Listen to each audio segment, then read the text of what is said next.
Hi there, my name is Kay Moon, and I'm a twin flame channel and Western astrologer. And this is a little addendum to the Pisces new moon for twin flames. It's very rare that I'll record an addendum publicly. Most of the time, if I have something to say in addition to the new moon video energy that I put out, I say it to my private list. I'll write up an email, I'll send it to them directly. Um, and I'll just give them that little treat as a way to say thank you for being on the private list and wanting to be the first to know about different things going on astrologically. Quite often, as my guides give me additional insight in between new moons, I share it with them first or only with them to keep from having to post too much on YouTube. I want to make sure that they get the info since they have said, hey, I really want all the info you've got. But this seemed really important to share with the collective who subscribe to the channel or who may run across this video. So I figured I would share it, especially after, I read the comments underneath the Pisces new moon video.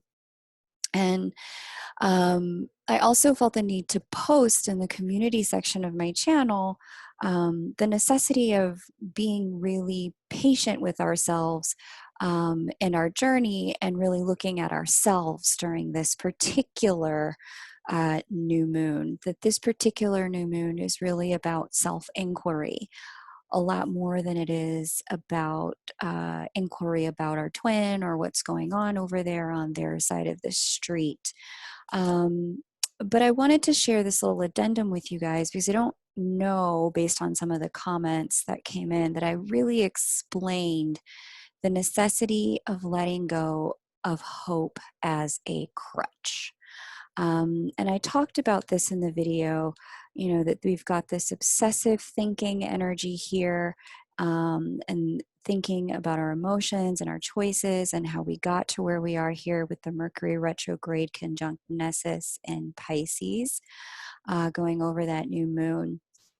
We've got this Mars conjunct the South Node in the sign of physical manifestation in Capricorn, causing us to rethink a lot of our choices, why we made those choices in the first place. And then overall, we've got an abundance of energy here in the sign of Capricorn, which is all about physical form, real world, tangible earth sign manifestation with our own hands. And I just felt the need to really highlight how important it is to not rely on an outside source at certain times for making sure that our needs get met. There are times in the wheel of the year, and this is definitely one of them, when the divine says to us, I've placed power in your hands. How are you going to use it? I have shown you how powerful you are. There's something called co-creation. I'm waiting on you to do your part, human. And so we're at a moment in time, 2020, this entire year is that kind of year where the power to conjure what it is that we truly want lives in our hands. And that can only be manifested when our attention is on us and what we intend to do for ourselves, as opposed to having such a deep, inquisitive look at somebody else and what they're doing and at the us and what's going on with us. And, when is the energy going to shift? When are we going to get into union? When are things going to shift? Which honestly, I hear a lot of, and I'll be very, very blunt. I had a tough time knowing that this energy was coming and how this energy is playing out.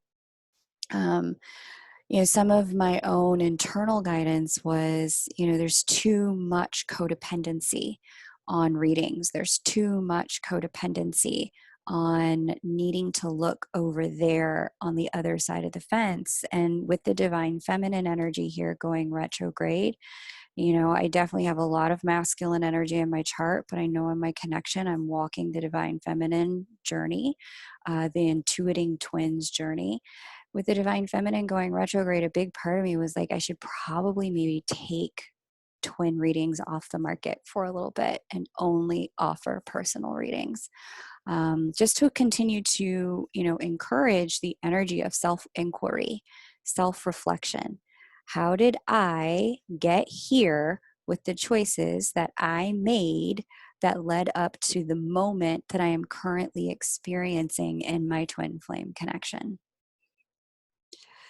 So, in the end, I decided that I would just encourage people to do personal readings instead of twin flame readings, both in the video and in a community post, which I know a lot of you saw that said, you know, because of the amount of truth coming forward at this time, it's a great time to do a personal reading instead of trying to do twin flame work and twin flame readings. It's a great time to do personal healing. It's a great time to do personal readings. It's a great time to do personal reflection. It's a great time to get your own therapist or your own coach, or to like clean out your own closet. Um, Ironically, many of you book twin flame readings anyway. I can handle the truth. It's fine, but I think some of what's going on here is missing the necessity of letting go of the ideas. And let me put that a different way. Not letting go that you and your twin flame will ever be together, or letting go that of that, you know, things could come together between the two of you, but recognizing that we're at a point now in the journey that is requiring of us all to set it aside, to say yes, and I still need my own attention. I need my own energy. It's time for me to focus on myself, to go inward. Yes, and what have I contributed to, you know, the current step in our journey? If the current step is absolutely no communication, well, what was my part in that? If the current step is communication, but we're not physically seeing each other, okay, how did I contribute to this circumstance? If the current step is we're in some form of union, but neither one of us is totally fulfilled, okay, what have I been unwilling to look at, been unwilling to hear, been unwilling to see in my connection? If we're in union but no one's on mission, we're both scrambling for money, scrambling for our abundance, scrambling for, you know, the manifestation of a home, okay, so what's my part of this? That's the work of this new moon that's closing out the astrological year. It's a time for personal reflection, and personal looking within. And so, you know, I, you know, drew from a story that many of you know. Many of you know the Harry Potter stories. I don't know if I explained, you know, how hope can kind of act like a crutch. Expecting help from outside, expecting the other person to do something different so that we can then move into union, or we can then take the next step. This particular moment isn't really about what they're going to do for the connection. It's about what we're going to do, whether they're doing anything at all that we can see or not. So just to clarify that, I did find the scene, and I'm going to play it for you now. I linked it underneath the main video, but let's go ahead and take a look at this clip, because I feel like it shares, it gets more to the heart of it for those of you who are completely unfamiliar with the story. If for some reason this isn't up later, it's probably because the channel received a copyright strike for sharing copywritten information in a video. But if it's there, great. If it's not, well, hopefully you got the gist from the main video.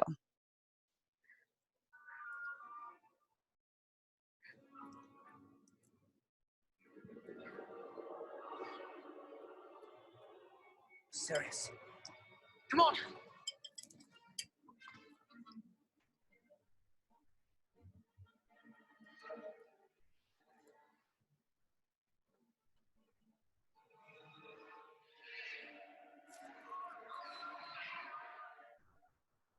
It's horrible.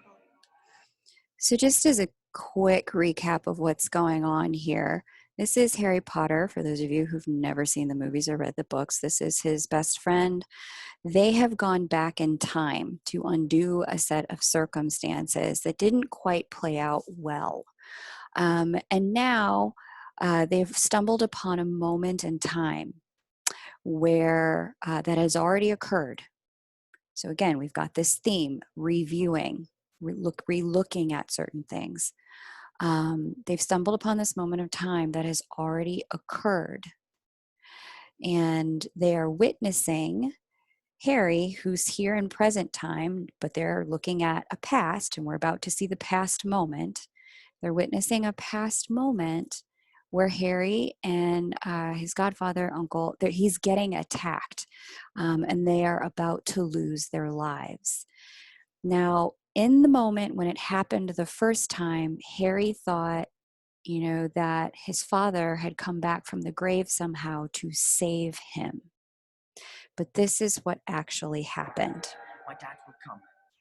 He'll come to the Patronus.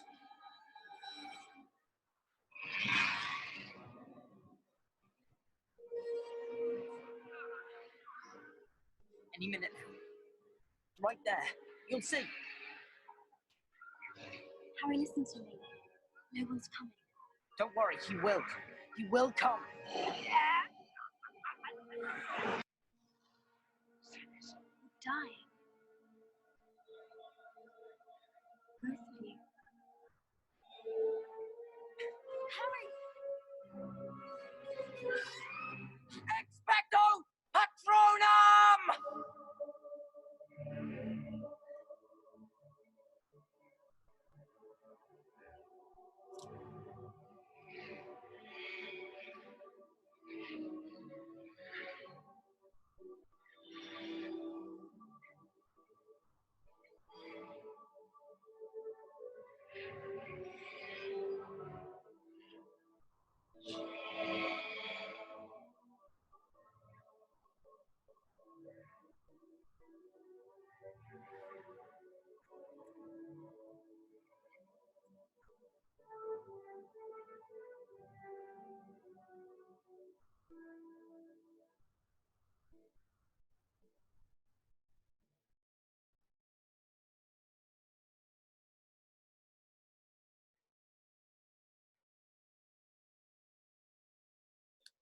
Okay. So, you get the idea. Had Harry waited for what he thought was his father to come back from the grave to come and save him, he and his godfather, uncle, would have died. And that's sort of the lesson of this new moon in Pisces. It's both recognizing some past actions that have gotten us to where we are, and then conjuring for ourselves with all of this Capricornian energy, this new path forward, new moon, based on what in our reflection we now recognize got us into the circumstance that we are in. Okay. So yeah, the idea here isn't that hope is a horrible thing. The idea here is to give up where we've been using it as a crutch, to not be accountable and responsible for the current situation that we're in and the new cycle that we're stepping into. If all we're doing is relying on hope that our twin is going to change, that our circumstance will somehow change, that there's a future date and time when things could somehow magically be different, we are setting ourselves up dangerously to repeat everything that we have already experienced. Okay? So a couple of things about that video. There were some very interesting comments below it. I wanted to share some of those with you guys. Where are they? Shoot. Da, da, da. Okay, let me just pop over to my channel and show you, because I pasted the ones I found the most interesting and most relevant to our work together during this cycle as a collective. Oh, that's the wrong video. but particularly the meaning of the Patronus Charm in Latin. I found that very interesting. So here we go. Pinned this. Any of you who want to come by and read it, you can. Commenters from the clip said the following. J.K. Rowling has said the Dementors were a symbol for depression and extreme sadness. For many, this was a moving and powerful scene. Expecto Patronum is an important spell. May we all conjure our Patronus charms. Another commenter shared underneath the video itself, my favorite scene of my favorite movie, Harry realizes that his father can't help him and he has to be the one to stand up and save the day. He becomes a man in a way, and we finally see how incredibly powerful Harry is at some spells. Absolutely. We have a lot of wonderful energy here, masculine energy here, doing a lot of conjuring. We've got Jupiter here in Capricorn. We've got both Pluto and Saturn completely transforming and shape-shifting the physical world. We've got Mars here sitting with the South Node. All of the masculine symbols are in relationship to one another, and the South Node and the North Node in conversations of radical transformation. So in a lot of ways, this is a very important new moon for divine masculines and the divine masculine energy for all of us, because it's asking us all to radically transform the way we're showing up for ourselves. Let's go back.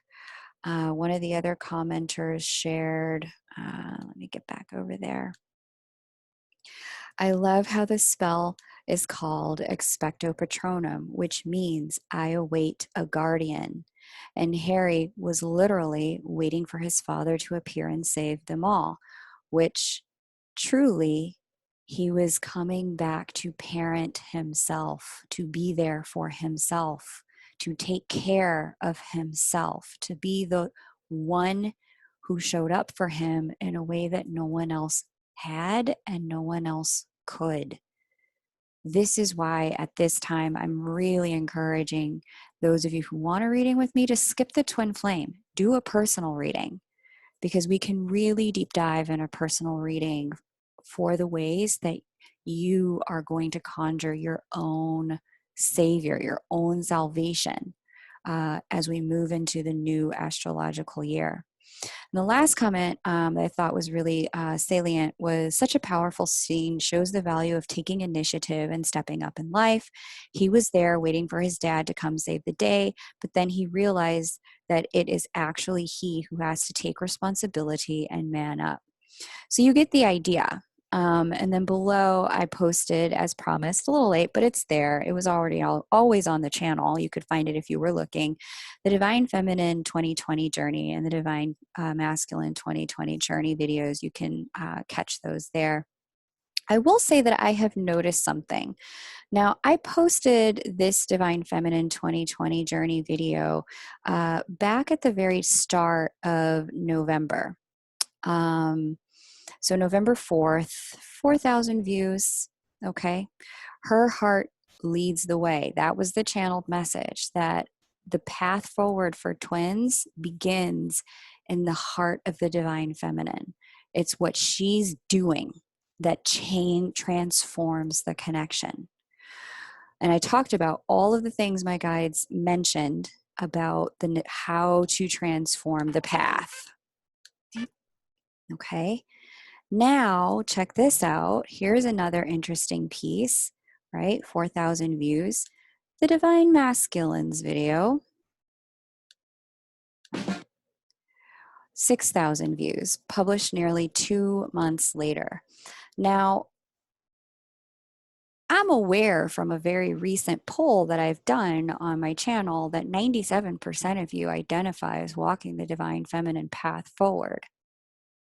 I also can see it in my analytics, and it's also reflected in the number of you who book sessions.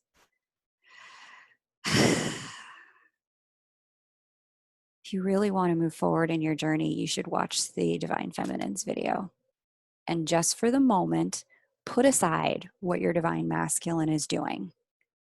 Stop worrying about it. Stop asking about it. Stop looking at it. Stop thinking about it. Stop obsessing over it. And start instead having a really deep conversation with yourself about how it is that the connection landed where it is right now based on the choices that you in your own masculine energy have made in the connection at this time. I mentioned this phrase in the last video that I did for Twin Flames. There's a concept created by a Navy SEAL called extreme ownership.